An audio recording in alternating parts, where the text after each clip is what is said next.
Kita akan berdoa. Kami datang ke depan hadirat-Mu, Bapa dalam surga. Kami merendahkan diri di hadapan hadirat Tuhan untuk menyambut firman-Mu.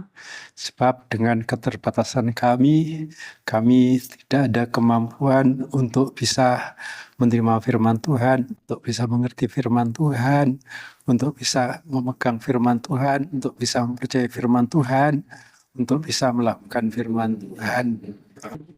Dan merendahkan hati di hadapan hadirat-Mu Bapa, kami mohon kuasa Roh-Mu, kuasa yang tidak terbatas untuk memberikan pertolongan bagi kami, memberikan kemampuan untuk bisa menerima firman Tuhan, ya bahkan bagi hamba-Mu yang akan menyampaikan firman-Mu dengan segala keterbatasan, dengan ketidakmampuan, kami mempercayakan pada kuasa Roh Kudus, sehingga firman yang diberitakan dapat kami terima menjadi berkat bagi kehidupan kami sekalian, dan mohon kuasa Roh-Mu berkarya, mengurapi setiap telinga yang mendengar, mengurapi hati, pikiran, konsentrasi, untuk bisa menerima firman Tuhan, diberkati oleh firman Tuhan. Kami persembahkan doa ini ke depan Bapa dalam surga, kami alaskan hanya dengan menyebut di dalam nama Tuhan Yesus Kristus. Amin. Salam sejahtera dalam nama Tuhan Yesus. Kembali kita bertemu dalam menyambut firman Tuhan. Segala hormat, kebesaran, kemuliaan selayaknya kita persembahkan ke depan Bapa dalam surga dengan menyebut di dalam nama Tuhan Yesus Kristus. Kita akan membaca firman Tuhan dari Injil Markus pasal 5 ayat 1 sampai yang ke-7. Markus 5 ayat 1 sampai 7. Lalu sampailah mereka di seberang danau di daerah orang Gerasa. Baru saja Yesus turun dari perahu, datanglah seorang yang kerasukan roh jahat dari pekuburan menemui dia. Orang itu diam di sana dan tidak ada seorang pun lagi yang sanggup mengikatnya sekalipun dengan rantai, karena sudah sering ia dibelenggu dengan rantai, tapi rantainya diputuskannya dan belenggunya dimusnahkannya, sehingga tidak ada seorang pun yang cukup kuat untuk menjinakkannya. Yang malam ia berkeliaran di pekuburan dan di bukit-bukit sambil berteriak-teriak dan memukuli dirinya dengan batu. Ketika ia melihat Yesus dari jauh, berlarilah ia mendapatkannya, lalu menyembahnya, dan dengan keras ia berteriak, "Apa urusanmu dengan aku, hai Yesus Anak Allah yang Maha Tinggi? Demi Allah, jangan siksa aku." Ya, di sini kalau kita perhatikan Tuhan Yesus dalam pelayanan menjangkau daerah Dekapolis, dan di sana ada salah satu kota, itulah kota Gerasa. Pada ayat 1 dikatakan, lalu sampailah mereka di seberang danau. Ya, tentunya mereka di sini adalah Tuhan Yesus yang disertai oleh murid-muridnya yang mendampingi dalam pelayanan. Dan dikatakan di seberang danau, karena untuk mencapai daerah Dekapolis harus menyeberangi danau Galilea, dan sampailah di wilayah Dekapolis. Dan di sini kita mendapatkan pengertian, mendapatkan pelajaran bahwa pelayanan Tuhan Yesus itu bukan hanya di wilayah tanah Kanaan, tetapi juga sampai ke wilayah bangsa-bangsa lain. Dan dalam penjelasan yang sempat saya baca, bahwa Dekapolis ini untuk zaman sekarang masuk wilayah Yordania. Dan bagian ini perlu saya sampaikan karena memang ada pihak-pihak yang ingin menyerahkan keimanan orang Kristen dengan menggunakan ayat firman Tuhan, ya, di mana banyak dari antara mereka yang mengatakan bahwa pelayanan Tuhan Yesus itu terbatas hanya untuk orang Yahudi, hanya untuk warga masyarakat yang diam di tanah Kanaan, khususnya di Yahudi. Dan mereka mengatakan begitu karena memang ada dasar ayat dalam Alkitab yang mengatakan, ya, ini ucapan dari Tuhan Yesus sendiri, khususnya yang pernah disampaikan kepada perempuan Kanaan yang tinggal di Sirofenisia. Tuhan Yesus mengatakan bahwa anak manusia atau aku diutus hanya untuk domba-domba Israel yang terhilang. Dan pada waktu itu Tuhan Yesus berada di sebuah kota, itulah Tirus. Dan kota itu juga wilayah bangsa lain. Untuk zaman kita sekarang itu adalah wilayah Lebanon Selatan. Dan pada waktu Tuhan Yesus berada di sana, ada janda yang anaknya sakit dan terancam oleh kematian. Dan tentunya Tuhan Yesus datang ke Tirus ini pasti ada rencana, pasti sudah tahu apa yang akan terjadi, pasti sudah tahu bahwa ada janda yang anaknya sakit hampir mati yang memerlukan pertolongan. Tapi pada waktu janda itu datang kepada Tuhan, minta tolong, Tuhan diam, Tuhan tidak menjawab, Tuhan tidak mengadakan reaksi apa-apa. Malah kemudian murid-muridnya usul kepada Tuhan supaya perempuan itu diusir karena berteriak-teriak, mungkin suaranya dianggap mengganggu. Kemudian Tuhan menjawab bahwa aku diutus hanya untuk domba-domba Israel yang terhilang.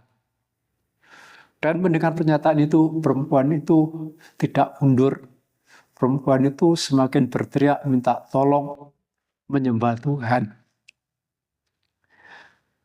Kemudian Tuhan berkata lagi untuk kedua kalinya, mengatakan bahwa anjing tidak layak, tidak pantas menerima roti dari meja tuannya, dari meja anak-anak, karena roti yang ada di meja tuannya itu hanya untuk anak-anak. Tetapi perempuan ini mengatakan, benar ya Tuhan, bahwa anjing memang tidak layak menerima roti dari meja tuannya yang diperuntukkan untuk anak-anak.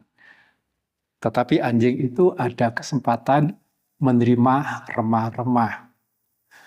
Dan mendengar pernyataan perempuan itu, akhirnya Tuhan mengatakan bahwa perempuan ini imannya besar, sehingga Tuhan memberikan pertolongan. Jadi dengan Tuhan mengatakan bahwa aku diutus hanya untuk domba-domba yang terhilang dari antara orang Israel, itu bukan merupakan hukum. itu hanya merupakan ujian iman dari Tuhan untuk perempuan itu. Ya, dengan bukti setelah Tuhan mendapati bahwa perempuan itu lolos dalam ujian iman, Tuhan memberikan pertolongan. Tuhan menyembuhkan anaknya yang sakit hampir mati. Itu tidak merupakan kontradiksi ya dengan pernyataan Tuhan yang mengatakan aku diutus hanya untuk domba-domba Israel yang terhilang. Kemudian Tuhan memberikan pertolongan. Sebab ada kelompok yang ingin melemahkan orang Kristen menggunakan ayat itu mengatakan bahwa pernyataan dan tindakan Tuhan itu kontradiksi, berlawanan. Di ayat di atasnya mengatakan diutus hanya untuk domba-domba Israel yang terhilang. Nyatanya ayat berikutnya Tuhan bertindak, memberikan pertolongan, menyembuhkan anaknya yang sakit hampir mati itu. Ya, kalau kita tidak memahami firman Tuhan, kita bisa terpengaruh ya mengatakan, oh ya kalau begitu sikap atau tindakan dan perkataan Tuhan itu tidak sejalan, kontradiksi, berlawanan. Ya, dan itu sebetulnya bukan kontradiksi, bukan berlawanan, bukan tidak sejalan, melainkan pernyataan Tuhan itu merupakan ujian iman.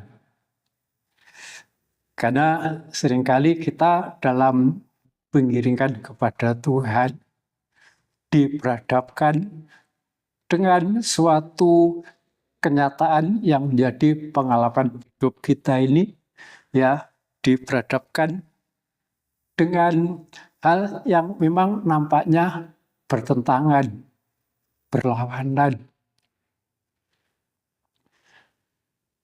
Ada ayat yang menyatakan kalau kita ini mengikut Tuhan, pasti ditolong, pasti diberkati, ya, pasti diberi kemenangan. Itu janji Tuhan. Apalagi dalam kitab Perjanjian Lama, ada ayat firman Tuhan yang mengatakan kalau kita ini mendengar firman Tuhan dengan baik-baik dan melakukan dengan setia. Tapi nyatanya setelah mengikut Tuhan, yang terjadi atas kehidupan kita ini penderitaan, kesulitan, permasalahan. Ya, dan kalau hal itu Tuhan izinkan terjadi atas kehidupan kita, itu bukan berarti firman Tuhan itu gagal, bukan berarti firman Tuhan itu tidak diwujudkan, tidak digenapkan. Ya tidak mungkin lah kalau firman Tuhan itu gagal. Karena ada firman Tuhan yang mengatakan tidak ada satupun firman Tuhan itu yang gagal. Semua dilaksanakan dengan segera dan sempurna di muka bumi ini. Karena Tuhan yang berjanji itu setia. Tuhan yang berjanji itu bersedia, berkuasa melaksanakan janjinya. Tuhan itu bukan manusia yang berdusta. Janji Tuhan itu bagaikan hujan yang turun dari langit ke bumi dan tidak akan kembali ke langit dengan sia-sia, tetapi akan membasahi bumi, membuat subur, menumbuhkan tanaman yang berguna bagi manusia, dan benih untuk penabur. Ya, jadi sebetulnya semua tanaman yang ditumbuhkan oleh Tuhan di sekitar kita itu ada manfaatnya bagi manusia. Walaupun seringkali ya ini secara alam. Seringkali tanaman itu kita anggap mengganggu karena kita tidak mengerti fungsinya, karena kita tidak mengerti gunanya. Tetapi kalau kita ini mengerti fungsinya, mengerti gunanya, pasti itu berguna bagi kehidupan kita. Ya, seperti contohnya umat Israel. Pada waktu dipanggil oleh Tuhan keluar dari Mesir menuju tanah perjanjian. Kan Tuhan sudah berjanji akan membawa mereka ke tempat yang berlimpah-limpah susu dan madunya. Tempat yang subur di mana mereka akan menuai dari yang mereka tidak tanam.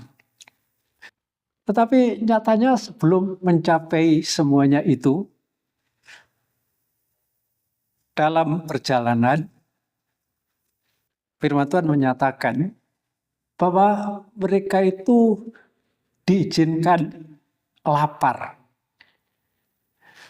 Mereka itu bagaikan diizinkan mengalami kekurangan sandang pangan. Yaitu ditulis dalam kitab Ulangan pasal 8. Karena umat Israel, umat pilihan Tuhan, tidak mengerti maksud rencana Tuhan. Karena yang terjadi itu belum merupakan tempat tujuan. Yang terjadi itu masih dalam perjalanan.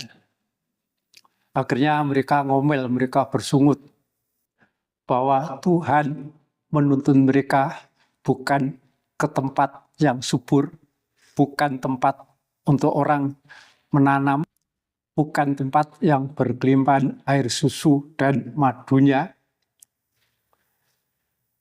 Bahkan mereka ngomel karena mereka dibawa keluar dari Mesir itu untuk dibunuh di padang gurun. Ya, mereka dengan ternaknya karena melewati krisis air. Nah, inilah bukti yang sering terjadi juga atas kehidupan kita yang menerima firman Tuhan dengan segala janji-janjinya. Tetapi karena belum mencapai saat janji itu diwujudkan, digenapkan, ya seringkali yang terjadi atas kehidupan kita itulah hal-hal yang tidak kita harapkan, hal-hal yang tidak menyenangkan, hal-hal yang bisa membuat sengsara, membuat siksa. Dan kalau itu semua Tuhan izinkan terjadi, hanya merupakan ujian. Ya, jadi bukan tujuan akhir. Dalam kitab Ulangan pasal 8 di sana dikatakan, aku izinkan kamu mengalami lapar. Karena untuk menguji kamu, apakah kamu tetap berpegang pada firman-Ku dan tetap melakukan. Dan kalau ujian itu berhasil mereka lewati, maka pada akhirnya mereka itu betul-betul mencapai tanah perjanjian. Tanah yang betul-betul berlimpah susu dan madunya. Dan tentunya ini merupakan fakta yang terjadi sampai sekarang ini, sampai di zaman kita berada, itu dengan bukti banyak negara-negara sekitar tanah Kanaan, tanah perjanjian itu yang ingin memilikinya. Ya, jadi jelas dari peristiwa ini bahwa seringkali apa yang Tuhan firmankan sebenarnya bertolak belakang dengan suatu kenyataan yang terjadi atas kehidupan kita. Tetapi kalau itu Tuhan izinkan terjadi, hanya merupakan ujian. Dan kalau kita ini lolos menghadapi ujian iman itu, pasti yang dijanjikan oleh Tuhan itu Tuhan nyatakan. Ya, seperti yang dialami oleh janda ini yang dialami ya oleh janda yang ada di Sirofenisia itu. Ya, demikian juga di bagian ini, kalau Tuhan yang pernah mengatakan aku diutus hanya untuk domba-domba yang terhilang dari antara orang Israel, kemudian Tuhan itu melayani di luar tanah Kanaan, melayani orang yang ada di Gerasa, orang yang kerasukan setan yang ada di Gerasa. Ini bukan Tuhan itu melanggar ucapannya sendiri.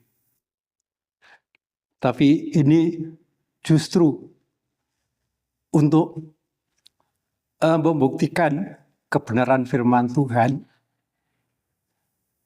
bahwa Tuhan Yesus sebagai terang itu untuk menjangkau seluruh sampai ke ujung bumi. Ya, dalam kitab Nabi Yesaya di sana dikatakan terlalu kecil bagimu hanya untuk menjadi terang bagi orang Israel. Hanya menjadi terang untuk orang Yahudi. Karena aku akan menjadikan engkau menjadi terang bagi segala bangsa. Dan terangmu itu sampai ke ujung bumi.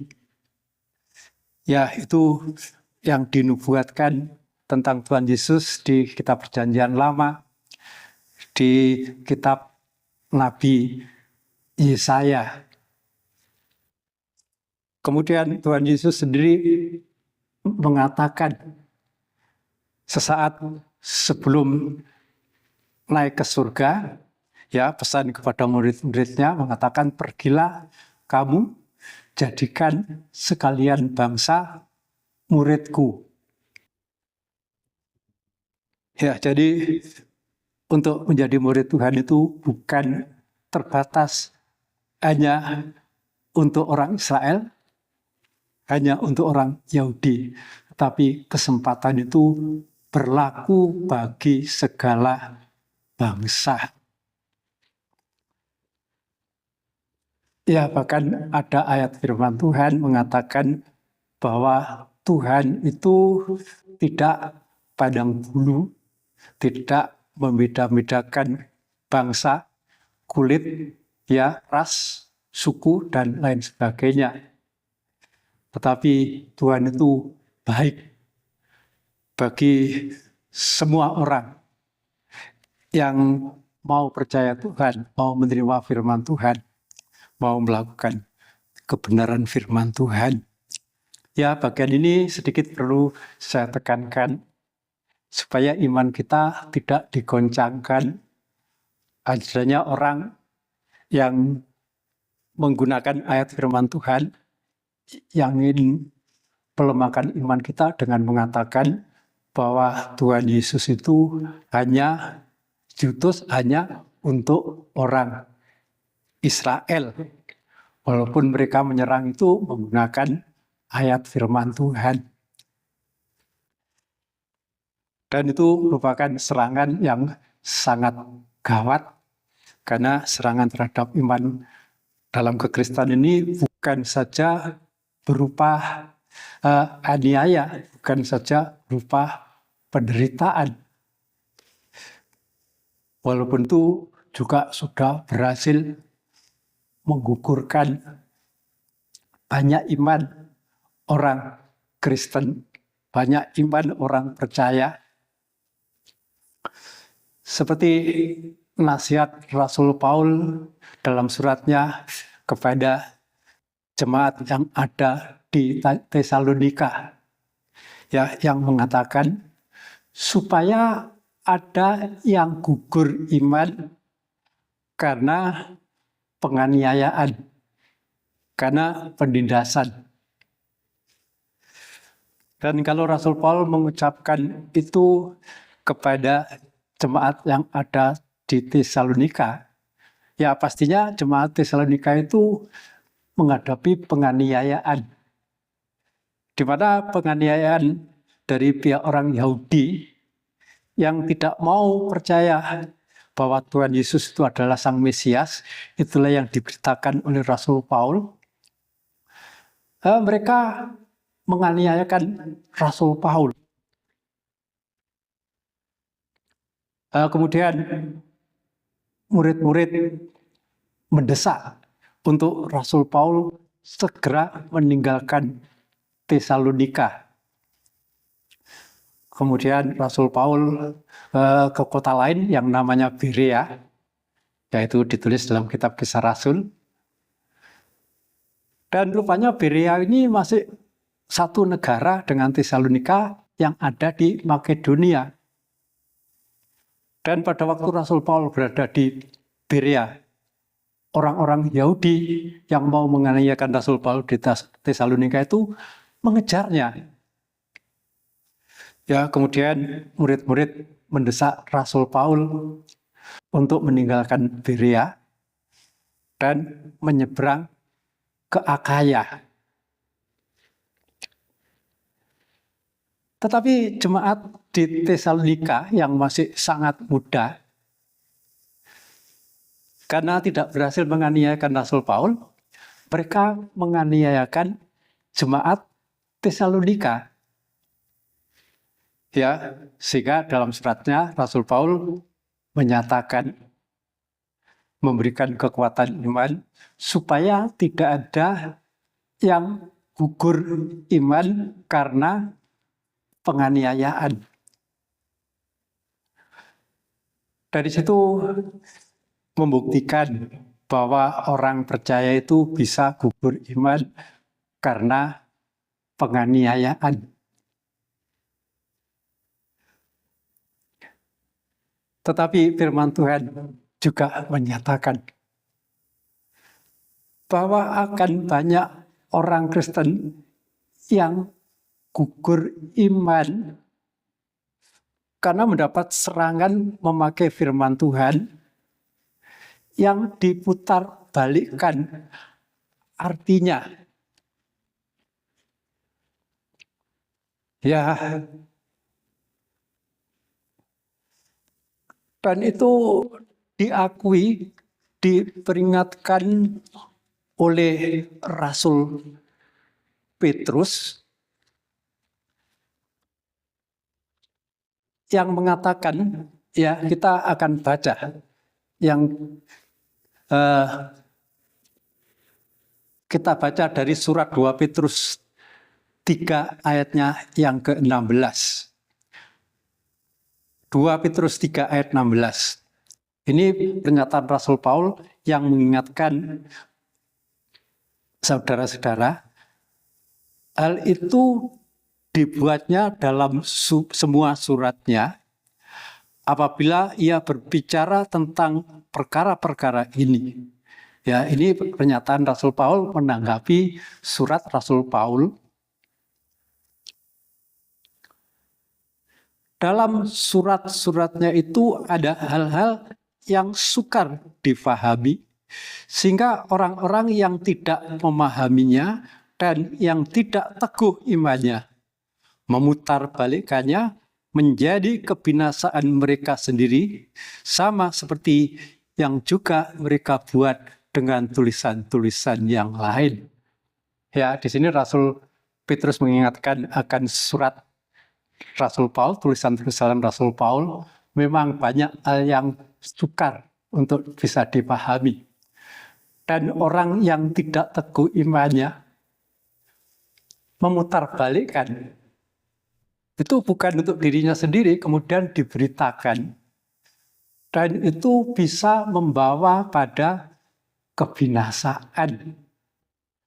Karena dengan memutarbalikkan arti firman Tuhan, pengertian firman Tuhan, bisa menimbulkan suatu kesesatan.